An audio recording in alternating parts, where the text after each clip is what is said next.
Olá, tudo bem? Eu sou a professora Patrícia.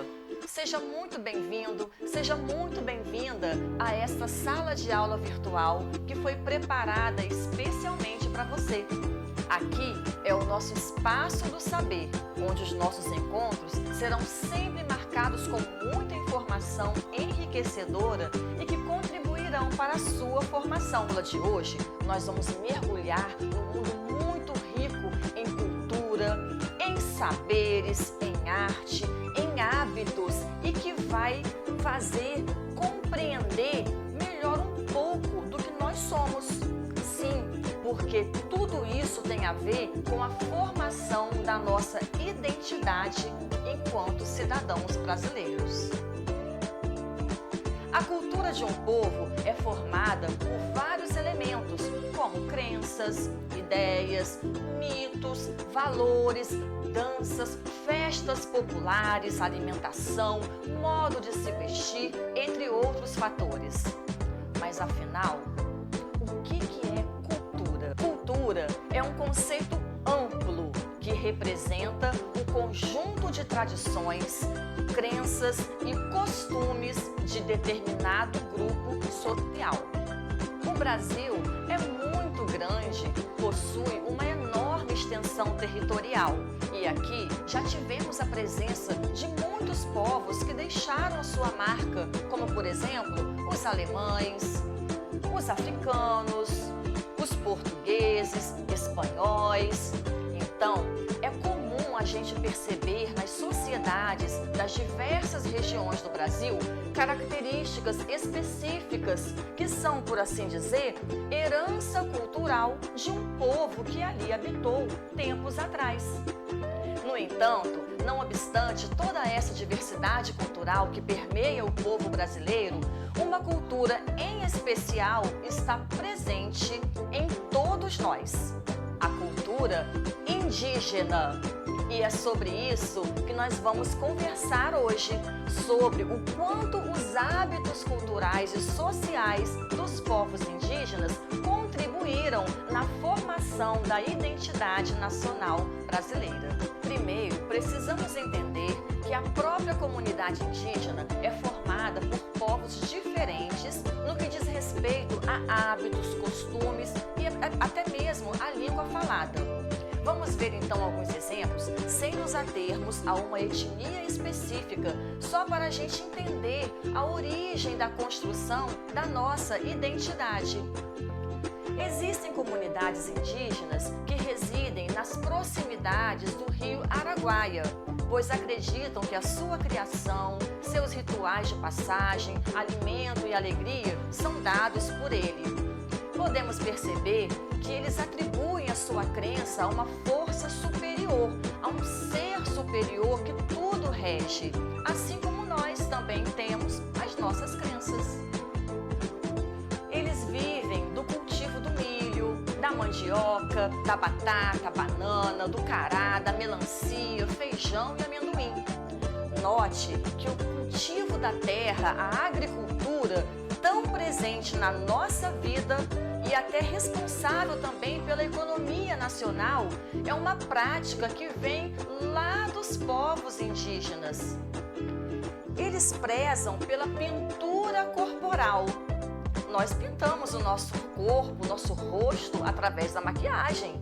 Pintamos os lábios com batom, pintamos as maçãs do rosto usando blush. Tudo isso vem desse hábito, essa herança que nós trazemos da cultura indígena e que sim é presente na nossa vida e na nossa identidade nacional. Eles dividem o trabalho. Fica para os homens a defesa do território, a abertura das roças, a construção das casas, a pesca e outros. E para as mulheres, o que resta fazer? Uma parte mais branda, um pouco mais amena, como por exemplo, educar os filhos, cuidar dos afazeres domésticos, da criação dos filhos, da educação, da pintura e da ornamentação das crianças, entre outros.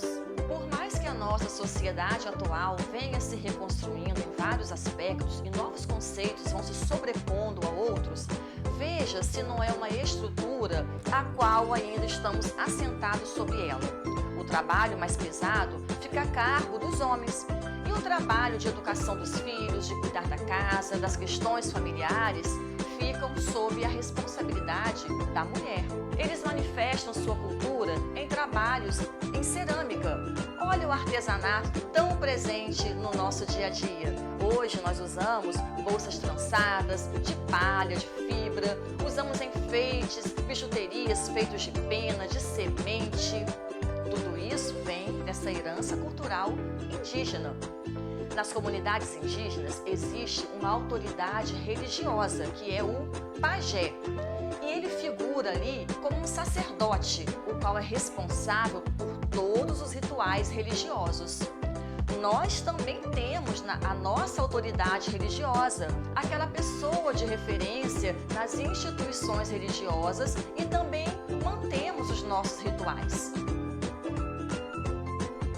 Um outro aspecto da cultura indígena: eles utilizam a música e seus instrumentos musicais para a preservação de suas tradições, para produzir efeitos hipnóticos e para também a procriação, para o casamento, puberdade, nascimento, morte, entre outros.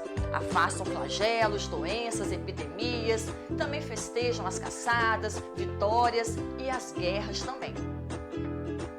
Muitos instrumentos de sopro e de percussão que nós temos hoje foram desenvolvidos a partir das flautas nativas dos índios e nos chocalhos com os quais eles produzem sons e ritmos percussivos. Os apitos, tambores que nós comumente usamos hoje também vieram da cultura indígena. Daí nós vemos o quanto a música popular do Brasil tem a influência da cultura indígena, sobretudo nos arranjos e no ritmo. E não podemos nos esquecer da dança, que vem junto com a música. Os índios contribuíram também com o nosso vocabulário, o qual possui inúmeros termos de origem indígena, como por exemplo, pindorama, anhanguera, ibirapitanga, itamaracá, entre outras. Nós utilizamos inúmeras palavras que provêm da língua indígena: guanabara, carioca, mingau, paraíba, peteca, catapora, pindaíba. São muitas palavras na nossa língua que têm a sua origem nas línguas indígenas. O folclore indígena é um conjunto de lendas e mitos que continua presente na cultura brasileira. Permanecem as lendas como o curupira, o saci-pererê, o boitatá, a iara, dentre outros. As músicas e danças folclóricas e as festas populares indígenas fazem parte da cultura brasileira, influenciando as manifestações artísticas em diversas regiões do Brasil. Muitos dos hábitos, costumes, alimentação e crenças da sociedade brasileira são herança direta dos povos indígenas, como, por exemplo, andar descalço. O hábito de andar descalço é muito forte entre os povos indígenas. Dormir em rede, tomar vários banhos por dia, o hábito de pescar, a alimentação à base de mandioca e seus derivados, como por exemplo a farinha, o polvilho, e a crença na eficácia das plantas, as ervas medicinais, a fitoterapia. Então, temos a culinária, as festas, a dança, a música como elementos da nossa cultura, as quais herdamos também da sociedade indígena. Os povos indígenas também usavam a posição dos astros no céu para orientar os calendários agrícolas, sabendo qual o momento certo de plantar cada alimento. E esse conhecimento é utilizado pelos pesquisadores hoje em dia em favor da nossa agricultura. Por tudo isso e ainda muito mais, nós concluímos que a cultura indígena é muito vasta, é muito rica e tem grande influência na nossa identidade de uma forma muito presente em nossa sociedade atual. Assim, todo Todo esse conjunto representa raízes muito profundas, as quais temos que nos orgulhar, porque são a nossa história, a história do povo brasileiro. Muito obrigada pela sua companhia. Espero que você tenha aprendido um pouco mais sobre a história dos povos indígenas. Um abraço, tchau!